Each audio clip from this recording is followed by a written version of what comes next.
Hey guys, it's Alyssa, the hopeless romantic redhead. And I'm Danielle, the whodunit detective. And welcome to Main Character Syndrome. If you feel like you are the main character in your life, you are in the right place.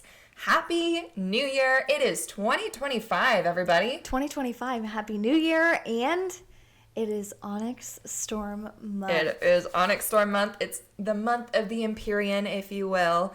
It has been fun to take a little bit of a break for the holidays, but now we are ready to get back into Basgiath, War College, Onyx Storm, Poor Meal, all of those fun things. But before we get into that, what was your main character moment? Main character moment, I guess maybe over the holidays, went into Scottsdale, Arizona. Okay. Just got to spend time with family there and enjoy the beautiful weather, while here it rained and was kind of gross the whole time. Mm-hmm. And I got these beautiful earrings for Christmas. Very nice. And a couple other pairs. So, I don't know, had a great holiday. How about yourself? I had a really good holiday. I also felt like there was a moment that I felt like I was in a sitcom because I was at my parents' house and I was going down the stairs. They have hardwood floors, so the stairs are hardwood, and I'm wearing socks. And then I have gone up and down these stairs millions of times. And this one day, I was just walking down the stairs, my feet go from under me, and I go, whoop, you know, like when a character slips on a banana? That's how I felt like I looked like. I just like went up into the air, landed with my back on the step. Oh no. And I just like laid there, and then my dad comes over around the corner. He's like, "You okay?" And I'm like, "I don't know." I just need a minute. I'm trying to figure out like if my back is broken, like I don't want to move. And then my sister and her boyfriend comes into the house at that moment and goes, "What was that sound?" And I was like, "It's me. Hi, I'm the problem." I'm just laying on the floor. And so I start just laughing because I don't know what to do, because like they're staring at me. They're like, "Are you okay?" My dad's like, "Are you okay?" I'm like, "I will be. Just like give me a minute." And I'm just like laughing on the floor. Like I probably look like insane. Like, this is embarrassing. Now everyone is in here looking at me. Yeah, and my mom's downstairs like, "What's going on?" I'm like, "I fell down the stairs." And my mom's like, "Alyssa's home." It became a full production. It did. It was awesome. But yeah, I felt like the main character in a sitcom that day. Well, you know who's the main character? Violet Sorrengill. Violet Sorrengill is the main character. She can be kind of annoying as a main character, but you know, she's still growing. I hope there's some growth in Onyx Storm. There better be. And I honestly, we'll get into this a little bit, but I kind of hope she goes to the dark side a little bit. Ooh, that might be fun. Yeah. This is going to be fun. So, obviously, it is Onyx Storm month. We are diving back into the world of Basgiath War College, and I'm so excited to visit these characters again. And you know, we're counting down the days till it comes out, and you may not have enough time to finish both Iron Flame and Fourth Wing if you want to jump back to the first one before getting into Onyx Storm. I don't know. I read Fourth Wing in 2 days. I know. Okay. I got through Fourth Wing fast. Iron Flame, though, It took a little while for me, even as I was on like 2 times speed. I just kind of forgot how long it is. Mm-hmm. But we kind of want to help you out. And so maybe you just want to stick with Iron Flame, rereading that before Onyx Storm comes out. So we want to give you the full details on Fourth Wing, maybe what you're missing out, or if it's just been a while, yeah, exactly what you need to know. Yeah, so we're going to give a little synopsis of the book first. If you don't really want to listen to that, just fast forward a little bit into a couple minutes, and then we'll get started on the discussion. Mm-hmm. So we'll begin. Violet is forced into the Riders Quadrant at Basgiath War College after training her whole life to be a scribe like her father. Her mother is the general. Her sister Mira tells her to stay away immediately from Xaden Ryerson in the Quadrant because Violet's mother Lilith executed his father and all of the other rebels 5 years prior. She finds her childhood best friend Dane, the memory reader, who places her in his squad, which is then moved to Xaden's command. Violet is known to be small and frail and has a disorder which leads to her actually breaking easily. She also has a streak of silver in her hair that came from a sickness her mother had while pregnant with her. Violet crosses the first challenge, the parapet, even after Jack Barlow tries to kill her on it. She makes friends with Rhiannon and shares a boot with her so she doesn't slip off the parapet while it rains. At the college, Violet learns about the conflict between her home Navarre and the kingdom of Poor Meal, which is home to Griffin Riders. Violet slides through the quadrant hand-to-hand combat by using her knowledge in poisons to weaken her opponents. She trains on the gauntlet and cannot ever complete it until Xaden tells her the right way is not the only way, and she makes it up during the test before threshing. She goes to threshing without knowledge of which dragon she's going to choose because dragons choose the riders, not the other way around, and hears Jack Barlow and his posse saying that they were going to find and kill the Feathertail that they saw prior. Violet tries to warn the dragon and ends up fighting to protect it. Jack runs away after Violet throws a knife into his shoulder. Xaden shows up but isn't allowed to interfere. His dragon Sigale sees and tells her mate Taryn to come, and he kills one of the guys, but Violet lets the other Orin live. And Xaden did take that step. Yep, he took a step. She bonds Taryn, the second biggest dragon in the kingdom, and Andarna. A rider bonding two dragons hasn't been done before. Because the mating bond between their dragons, Xaden and Violet's lives are now twined together. If either die, they risk the other dying too.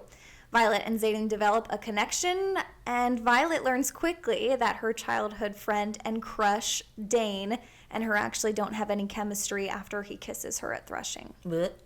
Unbonded cadets break into Violet's room while she sleeps thanks to the help of another wing leader named Amber Mavis. Violet almost dies, but her armor she got from her sister's dragon scales protects her from the sword blow. However, she is being strangled by Orin and However, she's being strangled by the guy Orin she left alive in threshing when Xaden enters the room and Andarna uses her gift to stop time. Violet escapes, and Xaden kills everybody in the room with his ability to control shadows. Violet tells Xaden it was Amber Mavis who let the cadets into her room, and Xaden makes a public accusation. Dane does not believe her, and Violet shows the memory through Taryn. Amber is executed in front of everybody by Taryn, and Dane resents her for it.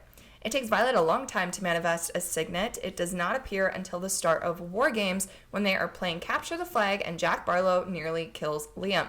Violet saves Liam with Andarna stopping time, and she strikes the mountain Jack is standing on with the lightning, and it crumbles to the ground. A body is never found.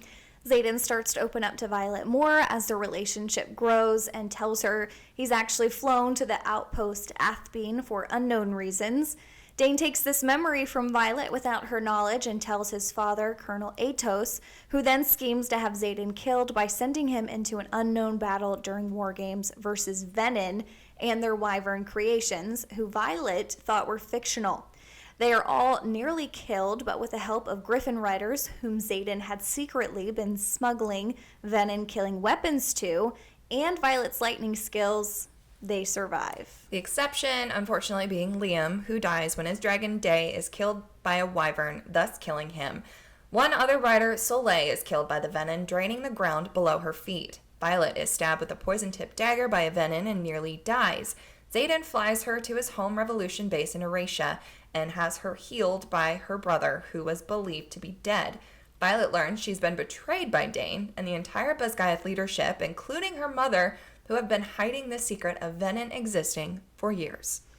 So if you didn't have time to read the long book and audio book, that's really the big points you need to know. And we'll kind of talk about some talking points, some character development, and kind of break down some of the important characters at play in this book. Yeah, so obviously we'll start off with Violet Sorrengail. She is the general's daughter. She has the mind of a scribe, the heart of a rider. She has this connective tissue disorder, which makes her breakable. She bruises easily. Something that might give you a bruise on your knee might actually dislocate her kneecap, similar to the disease that Rebecca struggles with her life. So she wanted to put a little bit of herself into Violet, which was really cool. That's cool. And then Violet's signet is a lightning wielder, quote unquote. We'll talk about that, about Iron Flame. Next we have Mira Sorrengail. That's Violet's sister, also considered basically a certified badass. And she is a ward wielder. And then we have their mother, Lila Sorrengail, also known as General Sorrengail. She is the general of Basgiath War College, and she can wield weather. We have Violet's dad, who is confirmed dead by Rebecca Yarros. He was a scribe married to General Sorengale, the rider, and he does a lot, and there's a lot of mystery behind him, but he was researching Feathertails, whom Violet bonded one. Yep, and Darna is a Feathertail. Then we have Brennan, who is believed to be dead, which we actually find out towards the end of Fourth Wing. He is actually alive and part of the rebellion.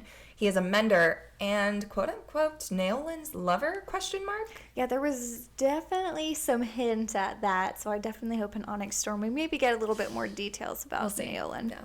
Xaden Ryerson, the great betrayer's son. Yes, the Shadow Daddy. He wields shadows, and he is Violet's enemies to lovers. Then we have Dane Atos, childhood friend of Violet. His father is the general's aide, Colonel Atos. He has retrocognition, and he can read memories. Yes, but that involves touching their face. Touching their face, like cradling her face, which he does multiple times in the book.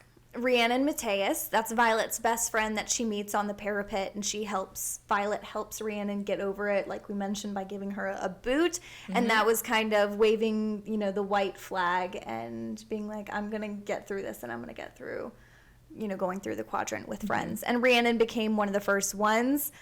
She's a great fighter, and her wielding power is a retriever. Like, she can pull things from different areas. It's really cool, interesting to see, especially when we see it develop in Iron Flame. Next, Jack Barlow. Dun, dun, dun. Okay, he's the enemy in Fourth Wing. He is Violet's enemy. He's a coward. One thing we don't know, though, what was his signet? Yeah, they never actually mention his signet. We do know he turns venom. We will be giving spoilers in this episode for even also Iron Flame. He is a venom. And in battling in the hand-to-hand combat from Jack and Violet, there's a hint at maybe some pain projection, but is that his signet, or is that just his venom kind of power? Right, when he finally challenges Violet. Necessarily. Yeah, when we finally challenge Violet, we see that he projects something into her that, like, causes her this unmountable pain. And we don't know if it's because he's venom, but venom suck power out of things. So was it pain projection? That could be his signet. But one thing we also know, and we'll kind of talk about that later, is during that time, Violet sees signs that he could be venom. Yeah. So that goes into Iron Flame. Again, we are going to be giving spoilers in this edition of the episode. If you want no spoilers, you can go back to our older episode where we talk about Fourth Wing and Iron Flame. Spoiler free for Fourth Wing. Iron Flame, obviously, if you've read it, we're going to give spoilers. But this one, we are getting ready for Onyx Storm. So if you have not read Fourth Wing and Iron Flame, get out of here, go read those books, come back and listen to our podcast, because we're going to be doing a deep dive. Yes. So, now, you want to jump into Riddick? Yes, Riddick, Gamlin, squad mate, class clown, and ice wielder. He's such a hoot. He's one of my favorite characters. Sawyer, he's just kind of a squad mate. We don't hear too much from him in Fourth Wing to begin. He definitely comes out a bit more in Iron Flame. He's actually repeating his first year because he didn't bond at Threshing in the previous year, and he manipulates metal as his signet. Right. Then we have Liam Mari, our cinnamon roll. First year squad mate after Threshing, and he's a top fighter. He's Violet's bodyguard. He has the gift, the signet of foresight, which means he can see very far away. Question, though, in the battle at Ressen, he wields ice. So he does? Yes, just in this one small part. So people have been wondering if that's like a plot hole. Did Rebecca mean to have that be explained? Like, I don't know. I think there's a lot about Liam Mari and his family that is going to come out, because we'll talk more about it. I have it as one of my questions and kind of notes. There's mentions of his family that I think are going to be really important. And obviously in Iron Flame, we're introduced to his sister, Sloane. And he's very close to Xaden. He's Xaden's foster brother, which makes the ending of Fourth Wing so much harder. We have Nolan. He's a mender. and that's about it. Yeah, and I don't like him, and you'll see why in Iron Flame. Well, I mean, we're going to spoilers. I don't like him because of Iron Flame, because of what he does to Violet for Varys, so not okay. Bodhi is Xaden's cousin, and he can suppress signets. So, say someone's in a fight with our signets, he can basically just be like, nope, quiet down. Yeah. We have Garrick, that's Xaden's best friend, and his signet's never mentioned. We don't know what Garrick's signet is. I feel like that might come out in Onyx Storm. Yeah. So, Imogen, she is Violet's frenemy. Like, at first, like, she absolutely hates Violet, tries to kill her, and then Xaden is tied to her, which makes Imogen want to save Violet, and so they become unlikely friends, which is kind of fun. And her signet is that she can wipe recent memories. Now, jumping into dragons, we have say it again. Tarnanok, whatever you want to say. Tarn. I call him Tarn. He is Violet's dragon. He's a black morning star, and he is from the Dumadin line, yes. Dumadin line. And then we have Andarna Urim, Andarna for short, Violet's little feather tail bonded. She is a golden color. She can stop time for a little bit, and then she can't after the end of Fourth Wing. Yes. She's very sassy, and I love her. Super sassy. Next, we have Sigale, Xaden's dragon. She's a blue dagger tail. She's Taryn's mate, and she is also very sassy and kind of a bit brutal. Yeah, I love her commentary. And then we have Tyne, or Tiny, whichever version you like. He's Mira's dragon. He's a green clubtail.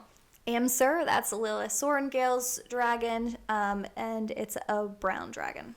Then Bade, which is Jack Bartlow's dragon. He's a orange scorpion tail. And oranges are the ones that are the most risky, unpredictable. Kath, that's Dane's dragon. It's a red sword tail. And we have Day, Liam's dragon, a red dagger tail. And then Fierge, that's Rhiannon's dragon, and it's a green dagger tail. That it is. All right, so let's kind of get into some of the meat of Fourth Wing.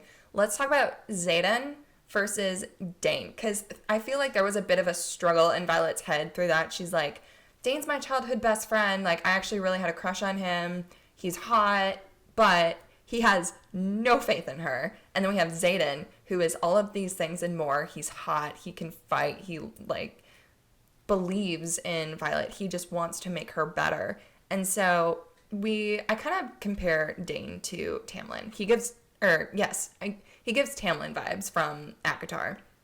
Because as Feyre liked Tamlin, Violet liked him when she was a scribe. But as Violet changes into a rider, her tastes kind of change and she goes more towards Xaden. Because as she's changing, Dane isn't letting her change and wants to keep her as a scribe. I mean, obviously, he wants to take her and bring her to the scribes. And he constantly tells her she can't do it. She's too weak. She should pick the lesser dragon. She shouldn't go for Taryn because he's too big. He's too menacing. And it's just like, dude.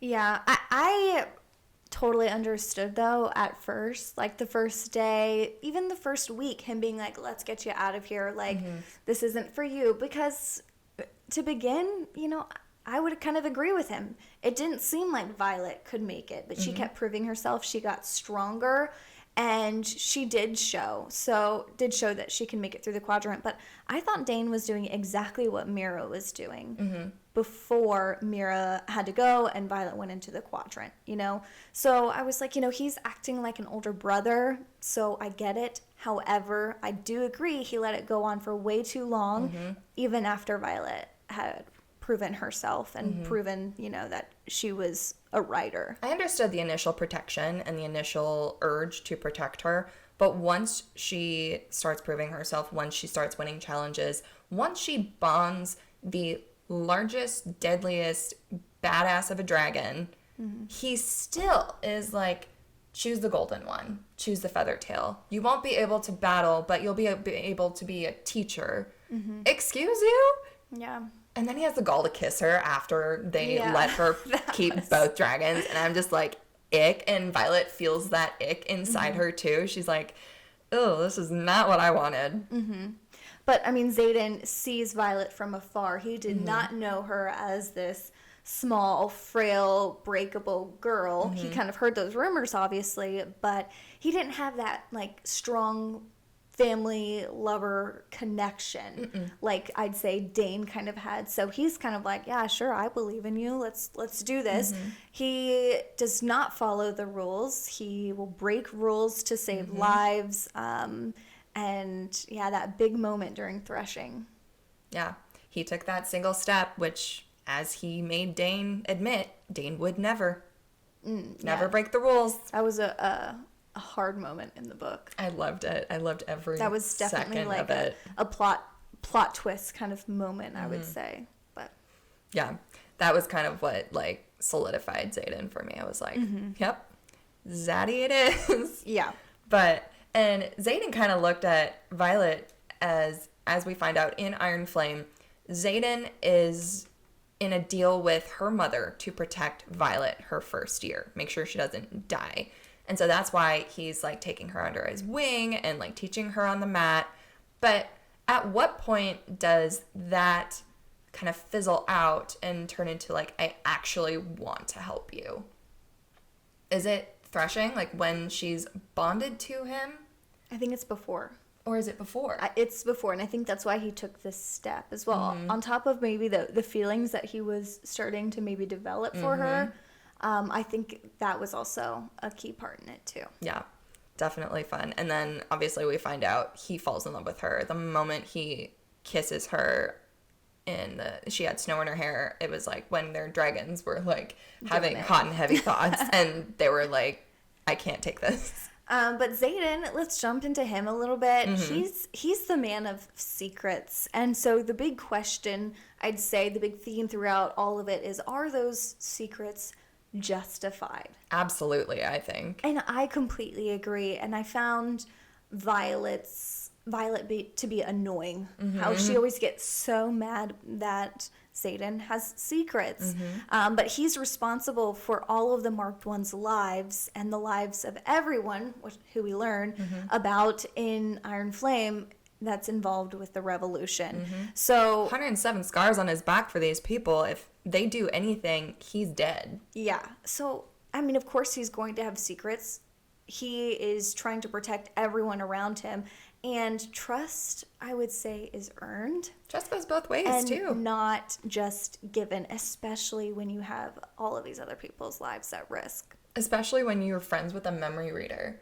And Yes. I reread Iron Flame and Fourth Wing again. As I'm reading Fourth Wing, Dane constantly touches her face. Yeah. Homeboy, no. Yeah, he's always touching her face. So we have the memory reader involved in this, who could ruin everything. And then we also have the fact that Violet is literally the general's daughter, like the general of Basgiath War College. That's, her daughter. That's her mother is the general. So it's like he could be put to death immediately if Violet told on him. The risks were high, and I understood the reason for keeping secrets. And even then, like, the one moment he opens up and is like, yeah, I went to Athben. I can't tell you why, but that's where I went. You asked me a question. I'm trusting you. Immediately, Dane takes that memory from her. Yeah. And that just proves that, not that she can't be trusted, but that she can't shield yet, and she is not ready to know this information. And so I totally understood that. Kind of diving into my favorite characters, Xaden is one of them. You guys know I'm a hopeless romantic. I love. And Xaden's lines are just chef's kiss. I would say in Fourth Wing. In Fourth Wing. In Iron Flame, complete 180. I'm like, oh, you're so cheesy. He was a little bit gross. cheesy in Iron Flame. But in Fourth Wing, there's nowhere in existence you could go that I wouldn't find you violence. And, I love him. And then in the end, when, like, they're both about to die, he's like, there is no me without you. Yeah. Like, all we get are simple I love yous. I know, right? Come on. Bullshit. I'm gonna start writing out all of these lines and be like, Here you go, husband. Yep, this is what you need to say. These are your vows. I'm writing them for you. There's no me without you. Yeah. Taryn is my absolute favorite character. He's a curmudgeon. He's just this grumpy old dragon. And some of my favorite lines are, "You're bleeding. Stop it. Stop it. Stop it." And then after Violet and Xaden get together for the first time, she is doing her training for her signet. And then the teacher is like, think of the emotion you were feeling to get that power out. And then Taryn is like, should I get the wing leader? And then he says with a laugh, it's like, should I get the wing leader? And that's how they say it in like the audio version. I love Taryn. It was done so perfectly. Oh, he's my favorite. And then I have Andarna and Riddick, obviously. Yeah, they're the goofiest. Andarna in Fourth Wing is just like so sweet. And then, you switch into Iron Flame and she's like just this sassy teenager. I love her. Like, I love her in Iron Flame. We do not eat our allies is what Dan has to say to her over and over again. Who are your favorite characters? Xaden, I love Liam. Yes. Oh, Liam breaks my heart every time. Yeah, Liam was kind of funny. He kind of like gave off that vibe of like a bit of a player, but he's focused, so he has the eye on the mission, which is protecting Violet because Xaden, who he owes his life to, because he's the rebellion leader's son who took all of the scars on the back for their lives. So he says that he owes Xaden his life. But he's like seems like a bit of a player, and he tries to flirt with Justinia. Violet wouldn't let him go after Justinia. Yeah, she's like, don't. You don't like relationships. And Justinia's a relationship girl. Like, dude, back off. But he's like the best fighter. He's the top in their class. He is like the picture of who should survive in the quadrant, and he does not, unfortunately. Because his dragon dies. Like, I don't like that. When a dragon dies, the rider dies. And I get that bond is so sacred, but Liam could have lived. Yeah. But, I mean, from what we know in Iron Flame, he does, come back to Violet. He makes a little bit of a comeback. Yeah. Her mind. We'll talk about that when we talk about Iron Flame. Yeah. Rebecca has talked about that, and so we will get into that. But a couple moments that stuck out to me. One thing, and it's right in the beginning when Taryn chooses Violet as his bonded. Violet's like, you don't want me, I'm weak, I'm breakable, which is not what you say to a dragon during threshing. You could literally be burned alive. Yeah. But then Taryn says, I know who and what you are, Violet Sorrengail. That kind of makes me wonder, what is she? Because, like, she could be, he knows she's a good person. He knows, like, her body's a little bit different than other people's. But what is she? Well, they talk about gods. And so I kind of mentioned this and noticed this in chapter 30, if you want to open up your books and turn to the page. She is working on her signet with Carr, and Violet says, I am who I am. And if you're religious, if you're a Christian, you may recognize this. It's a biblical reference. It is in the Bible, and it is comparing Violet to God. It is when God says, I am who I am. And so I'm kind of like, is that foreshadowing some type of bigger power she may have, or represents all of the lives that she could have the power to save? Yeah. I think she is some kind of deity. She's the strongest rider of their year. Even next to Xaden, I think she's the most powerful rider. If not, she might be more powerful than the professors there. So I think it has something to do with her hair. It has something to do with her power. And we can get all into that. She's like the key, potentially, you know. I'm like, is she the key to solving everything? To killing, vanquishing the venom? You know, I think she is going to be, obviously, what? She's the main character. Yes. She's the main character. She's going to be the one who makes everything go away. Yeah, she's going to get all that power. She does have, like, part of her, like, the ends of her hair are, like, silver. And so that automatically makes you special. You're a different character. You're the main character. So I'm excited to see how that develops. Hopefully in Onyx Storm, and we can get into our theories a little bit later. It's pretty interesting, though. Violet mentions at the very beginning of the book, she says, being ignored is the best possible scenario for me. And ironic. That's the very first chapter of Fourth Wing. And so I'm like, there's, I think, a lot in that sentence. But I found it obviously interesting because Violet, from the very first day, stands out from her class in a million ways. Her size, her hair. Then she bonds the biggest dragon, but not only one dragon, two dragons for the first time ever. She literally never goes with the flow and never goes with order, and she's constantly speaking back to Xaden, her wing leader. She never stands out in the book, or never is in the shadows. In the shadows, she's always standing out. Yeah. So it's interesting. I love Rebecca Yarros is so good with banter, and my favorite is between her and Xaden, like the back and forth, like their insults towards each other. Top tier.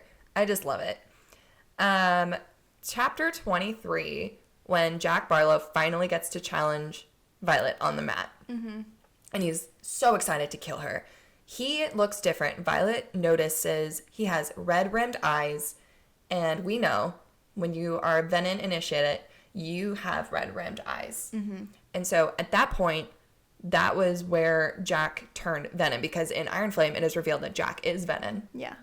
I think he turned Venin after Threshing, because they mentioned like that power struggle right after Threshing, where things are moving to a different order, kind of in the dining hall area, and like Jack is no longer like the big man in the first years. He's kind of over there by himself. And so he's pissed that Violet's bonded the biggest dragon. He doesn't think she's good enough. And he's like, this is unfair. She's calling him a coward. She threw a dagger into his shoulder. He was out for 3 days. Yeah, so I think the fact that Violet bonded the biggest dragon outside of Coda, the main generals, he's pissed about it. And he wants to tap into some more power to become more powerful than her. Yeah. I can see that, the selfishness of it, but that was the moment where in my reread of Fourth Wing, I was like, oh my God, it was right there. Yeah. During, what is it? There's some day, it's like an anniversary of when they basically killed all the parents and stuff and ended the war. So General Sorengale and then the king come up to Violet and Liam, and they talk about Papa Sorengale's research on Feathertails that they're trying to find. They don't know where it is. Violet knows where it is, but we never find out where. Just she knows that where it is? yes, she knows where it is. Just that it's where he basically last took a break or something, like his last location that wasn't in like the scribe quadrant. So she knows where it is. So I think that might be coming up in Onyx Storm. We can talk a little bit about that later. The Venin are oddly interested in our girl Violet. Who wouldn't be? She's amazing. But they want to bring her to their sage alive. Yeah. Well, they know something that I'd say we as a viewer, or as a reader, as a viewer, don't know yet. That we haven't figured out exactly what Violet is. But they know her power. They know that the generals want her power. And so I'm excited to see kind of where this goes from here, because they are obsessed with her. They are, and I think that's coming out in Onyx Storm. I fully believe that. We can talk a little bit more about our theories, but I think that's going to happen. Something interesting here, too, Naolin. He is a wild card for me, because I think when Naolin wanted to save Brennan, because he's the one that basically saved Brennan, because he's a siphon. So I think he, like, pushed life back into Brennan somehow. I think he took from the source, took from the ground, the magic, and gave that to Brennan to make him live. And I think Naolin is now Venin, because Taryn never wants to talk about Naolin. And I get it, you don't want to talk about someone who's dead, but he always never goes, says he's dead. No. And he always goes, we will not speak of the one who came before. When Violet says, I'm so sorry, your rider died to save my brother. And then in Iron Flame, when Violet is talking to Brennan kind of about it, Brennan also does not ever say that he died. Yeah. There's no, like, he's dead. He's not. He's gone, but he's not dead. And I don't fully believe that he's dead. I think he's Venom, 100%. Yeah, 1,000. He also says, this is interesting too, though, because Taryn also says, which contradicts it, I will not watch another rider die because they did not know their own limitations. And that was during the Battle of Resen, when Violet's, like, basically exuding all of her power.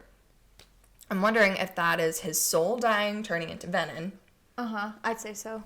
Because I'm like, he's Venom. He has to be. And if he is not, then I have egg on my face after reading Onyx Storm. But until that happens, I will die on this hill. Yeah. And then that's interesting going to Violet is that she feels like burning alive when she uses too much power. And we see this with her training with Carr. And at the end, during the Battle of Resen, she's like burning up. And I think that is an interesting thing to her power as well. Yeah. I kind of want to jump into Lilith Sorrengail because we see a bit more of her in Iron Flame. However, there are so many clues to Lilith's character, actually, and like her past in Fourth Wing. So to start off, Lilith says, it's like that fever stole away all of your coloring as well as your strength in the first chapter. Pale skin, pale eyes, pale face. I told him not to keep you in that library. So that's referring to General Sorrengail, Lilith talking to Papa Sorrengail, but says that fever stole away all of your coloring as well as your strength. So we're getting into kind of maybe what happened with Violet and why she has the silver in her hair. We can talk about it. I don't think it was a fever. No. I think that Lilith is Venom.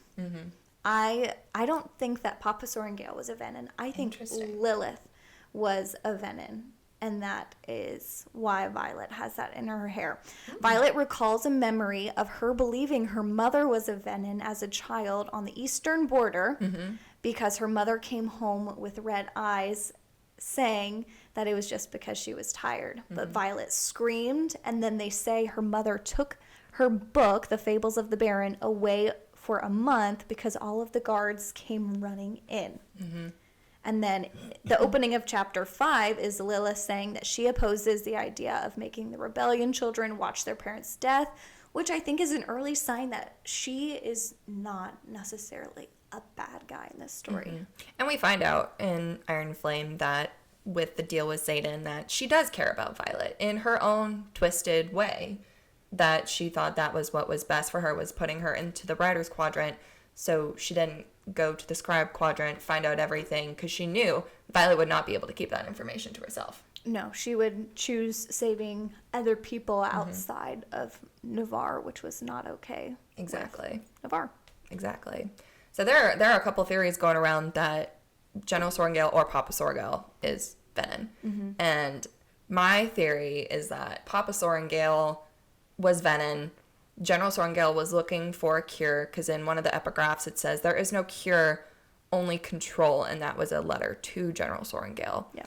And I think that while General Sorrengail, Lilith, was pregnant with Violet, Papa Sorrengail like sucked the life out of her, like drained her. And that's why Violet is who she is. That's why she's brittle. That's why she, her hair is that way. I think it's because her dad is Venom and kind of like attacked Lilith in a way. Not intentionally, probably just never thought that he would ever hurt her, but then accidentally did, which I think could allude to something in Onyx Storm. But those are my theories. Yeah. There's a moment after Resen where Xaden checks Violet's wound after it's healed, and he comments saying that there is a silver scar from where the venom cut her. So I think obviously it has to do with the venom. I think that's also a hint at the silver hair.